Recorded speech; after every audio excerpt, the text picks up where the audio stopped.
ചെറിയ ഇടവേളയ്ക്ക് ശേഷം ഗൾഫ് രാജ്യങ്ങളിലെ അമേരിക്കൻ താമസക്കാർക്ക് വീണ്ടും ജാഗ്രതാ നിർദ്ദേശം. യുഎസ് സ്റ്റേറ്റ് ഡിപ്പാർട്ട്മെൻറ്റാണ് സുരക്ഷാ മുന്നറിയിപ്പ് നൽകിയത്. അമേരിക്ക ഇറാന് നൽകിയ അന്ത്യശാസനം തീരാനിരിക്കെയാണ് സുപ്രധാന നിർദ്ദേശം. ഇറാൻ US പ്രതിസന്ധി രൂക്ഷമായതുമൂലം മിഡിൽ ഈസ്റ്റിലെ അമേരിക്കൻ പൗരന്മാർക്ക് ജാഗ്രത പാലിക്കാൻ US സ്റ്റേറ്റ് ഡിപ്പാർട്ട്മെന്റാണ് മുന്നറിയിപ്പ് നൽകിയത്.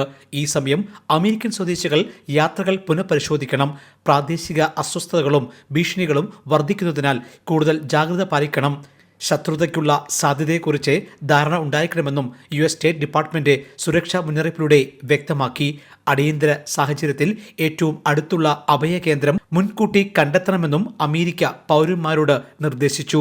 യുദ്ധം സംബന്ധിച്ച് ഒരു കരാറിലെത്തുക അല്ലെങ്കിൽ സാധ്യതയുള്ള സൈനിക നടപടി നേരിടുക എന്നതാണ് US ലക്ഷ്യമിടുന്നത്. മിഡിൽ ഈസ്റ്റിൽ US വ്യോമസേനയുടെ ആസ്തികൾ നിരവധിയാണ്. ഇതും അതീവ ജാഗ്രതയിലാണ്.